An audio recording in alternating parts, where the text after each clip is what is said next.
নমস্কার, আমি Tuhina. Welcome back to দিয়া ব্র্যান্ড নিউ ব্লগ। আজ হচ্ছে রবিবার, আমরা চারজনে রেডি হয়ে যাচ্ছি কলকাতা সায়েন্স সিটি। এবার তোমরা ভাববে চারজনকে, এতদিন তো দেখে এসেছো আমরা তিনজন, যাচ্ছে আমাদের সঙ্গে মা। তো কলকাতা সায়েন্স সিটি আমাদের বাড়ি থেকে 1.5 ঘন্টা মতন সময় লাগবে। আমরা বেরিয়েছি একটুখানি লেটে, বাড়ির সব কাজ বাজ করে গুছিয়ে বাগিয়ে বেরোতে হয়, তো তাই একটুখানি লেট হয়ে যায়। আর আমাদের বাড়ি থেকে 1.5 ঘন্টা মতন সময় লাগবে, তো এই 11:30টার মধ্যে পৌঁছে যাব। কাল সোমবার, কালকে বিবেকানন্দর জন্মদিন, তো দুজনকারই ছুটি, তাই আর অতটা চাপ নেই। আর যেভাবে ঠান্ডাটা পড়েছিল, সেই ঠান্ডাতে কোথাও বেরোতে ইচ্ছা করছিল না। একটু হলেও আজকে ঠান্ডাটা কম। তো চলো ওখানে গিয়ে কী কী করলাম, কি দেখলাম, কতটা কি এনজয় করলাম, থাকবে আজকের ব্লগ। তো সারাদিনের ব্লগটা দেখতে থাকো, আশা করি তোমাদের খুব ভালো লাগবে।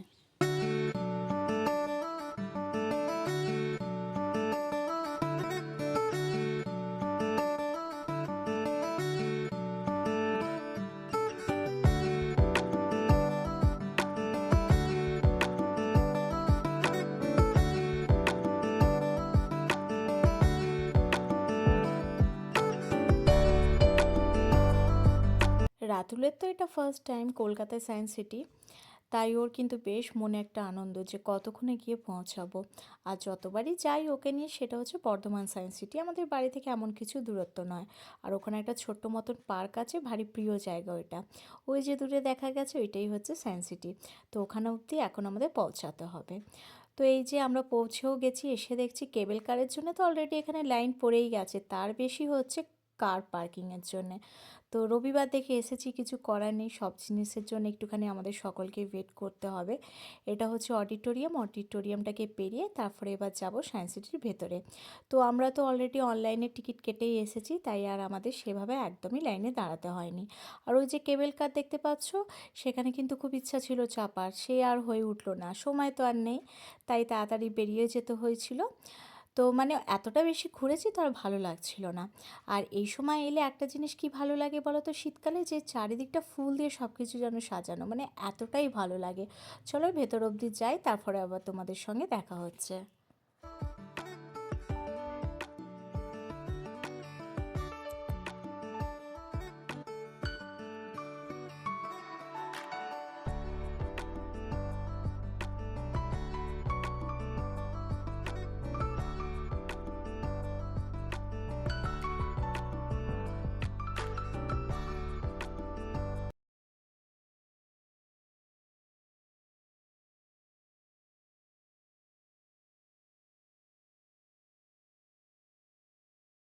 এসেছি আমরা এখন সেন্টারের ভেতরে, তো এখানে কিন্তু ভ্যারাইটিস অ্যাক্টিভিটিস আছে করা, তো এটাও বেশ ভালোই লেগেছে রাতুলের। তো এখানে যে কটা ছিল তার মধ্যে কিছু কিছু মেশিন ভালো ছিল, কিছু কিছু তার মধ্যে খারাপ ছিল। এটা যেমন দুজনকেই, মাকে আর রাতুলকে বললাম কি তোমরা দুজনেই করো ওয়ার্ক অন পিয়ানো, এটা কিন্তু বেশ ভালো, বাচ্চাদের বড়দের এই জায়গাটা বেশ ভালোই লাগবে। আর বাকিগুলো বেশ ভালোই লেগেছে। তো এইগুলো দেখে টেকে আমরা সোজা চলে গেছিলাম ডায়নোসরের হলে। মানে আমাদের 3টে কম্বো ছিল, তো আমরা তার মধ্যে 2টো শো দেখতে পেয়েছি, একটা দেখতে পাইনি, বিরাট লাইন ছিল, আর ওপর অবধি আর আমরা গেলাম না। তো মায়ের আর রাতুলের কথা ভেবেই কিন্তু আমরা সেভাবেই ঘুরছি, যে খুব একটা যে পুরোটা গেছি সেটা একদমই নয়। কেন কি হয়তো আমরা সেভাবে চলে যাব, বাট মায়ের একটুখানি কষ্ট হবে হাঁটতে, তো সেই কারণে আর অতটা যায়নি। তো এখানে যেই অ্যাক্টিভিটিসগুলো করা ছিল সেগুলো করলো, তারপর আমরা সোজা চলে গেছিলাম কিন্তু ডাইনোসরের হলে। ইনফিনিটি ওয়েলটাকে দেখে কিন্তু রাতুলের বেশ ভালো লেগেছে, তারপরে মনে পড়ে গেছে মামাম এটাও কিন্তু বর্ধমানে আছে না। তো যাই হোক, এটা জানি না এটা কেন বন্ধ ছিল, এটা বাটারফ্লাই ইনক্লেভ ছিল, বাট এটা বন্ধই ছিল। তো এখানে হয়তো এখন কাজ চলছে, আরও জিনিস ছিল, সেগুলো চলো তোমাদের সঙ্গে শেয়ার করছি।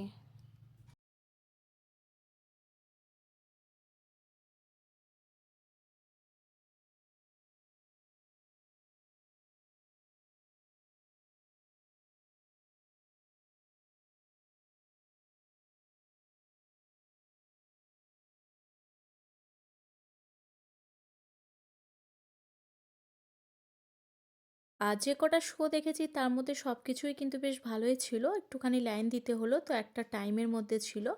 তো এসে দেখছি এখানে এতটা ভিড়, প্রায় আধ ঘন্টা মতন আমরা ওয়েট করলাম, তারপরে ভেতর অবধি যেতে পারলাম। তো যাই হোক, কিছু করার নেই, সবাই তো রবিবার দেখেই এসেছে, আর ছুটির দিনগুলোয় দেখবি একটু ভিড়টা হলেও বেশি হয়। তো এখানে আপাতত এখনও আমরা ওয়েট করে আছি। রাতুল একদম থাকতে চাইছিল না। তারপরে যখন একদম স্টেশনের ভেতরে গেলাম, ওখানে একটুখানি বসার জায়গা আছে। তো একটু হলেও আমাদের বেশ ভালোই লাগলো। আর একটা রো কমপ্লিট হয়ে যাওয়ার পর আবার একটা রো স্টার্ট হবে। তোমাদের মধ্যে এই শোটা কারা কারা দেখেছো, ডায়নোসরের শোটা? আমার কিন্তু বেশ ভালোই লাগে আর দারুণ মজা হয় কিন্তু এই শোটা। রাতুলের জন্য এটা প্রথমবার, তো তাই একটুখানি রাতুল ভয় পেয়ে গেছিলো। তো যাই হোক, আমরা সিট বেশ ভালোই পেয়েছি। আমি আর মা পেছনের সিটে বসেছিলাম, রাতুল আর রাতুলের বাবা মিডল সিটে বসেছিল। তো তোমাদের এই শোটা কেমন লেগেছে কমেন্ট সেকশনে লিখে জানিও। प्राचीन युगों के आइए जान लेते हैं आदिम धरती को, इसके विभिन्न जीवन रचना कुछ जगह व्यक्ति कैन और अगले सीखते हैं।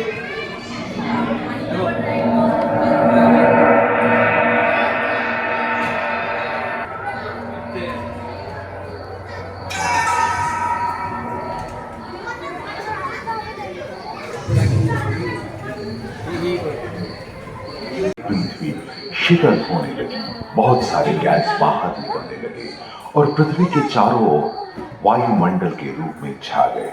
इन गैसों ने बिजली की कड़क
কি করে বা কিভাবে সব জিনিসের সৃষ্টি হয়েছে সব কিছু কিন্তু এখানে বেশ ভালোই বুঝিয়ে দিয়েছে। এবার আমরা সোজা যাচ্ছি স্পেস থিয়েটারে। অলরেডি 1:45 মতন বেজে গেছে, 2টো থেকে শো। যেমন টাইম তার আগেই কিন্তু পৌঁছে যেতে হবে। তো চলে এসেছি ভেতরে, আর এখানে কিন্তু এই জিনিসগুলো দেখতেই হবে, এইটা মিস করলে একদম চলবে না। যারা তোমরা ভাবছো যে যাবে সায়েন্স সিটি, তো তোমরা দুটো জিনিস খুব ভালোভাবে দেখবে, একটা হচ্ছে স্পেস থিয়েটার আর একটা হচ্ছে ওই যে ডাইনোসর থিয়েটার। এই দুটোতে কিন্তু বেশ ভালো বোঝার ব্যাপার আছে, আর খুব ভালোও লাগবে, বাচ্চা বলো বা বড়দের বলো। তো যাই হোক, চলে এসেছি। আর স্পেস থিয়েটারের ভেতরে কিন্তু একদমই ফটো ভিডিও কিছু অ্যালাউ নেই।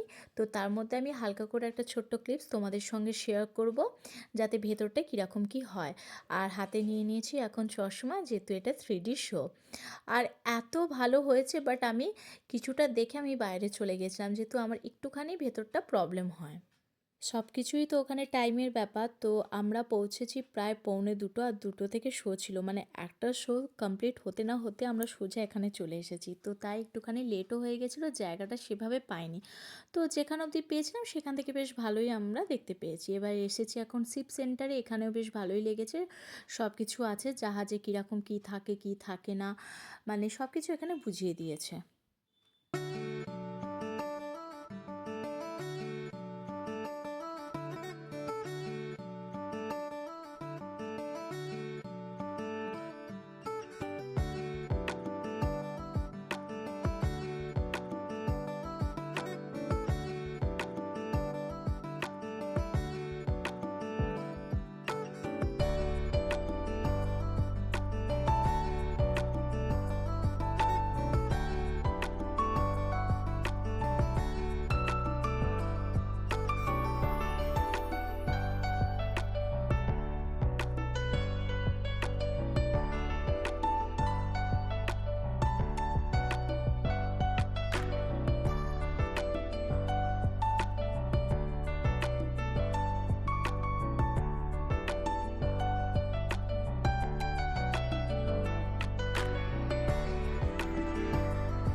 সকাল থেকে দিনটা বেশ ভালোই কাটলো।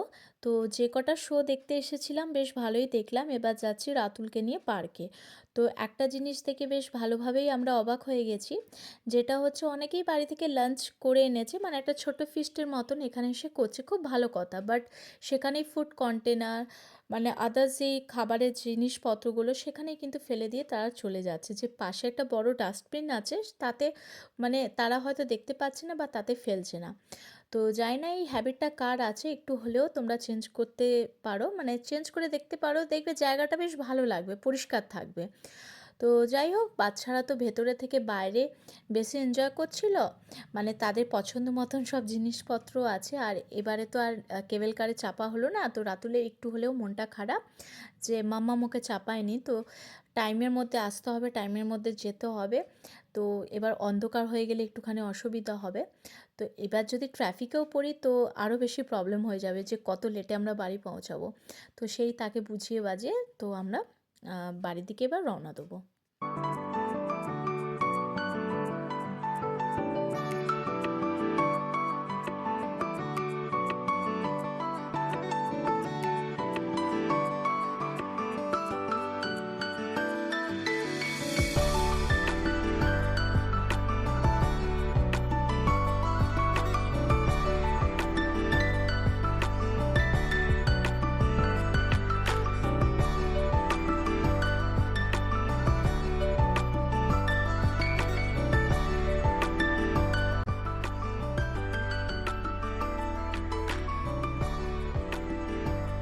আশা করছি আজকের ব্লগটা খুব ভালো লেগেছে। ভালো লাগলে একটা ছোট্ট মিষ্টি কমেন্ট দিয়ে যেও। দেখতে থেকো ব্লগ পাসের তুই না চ্যানেল।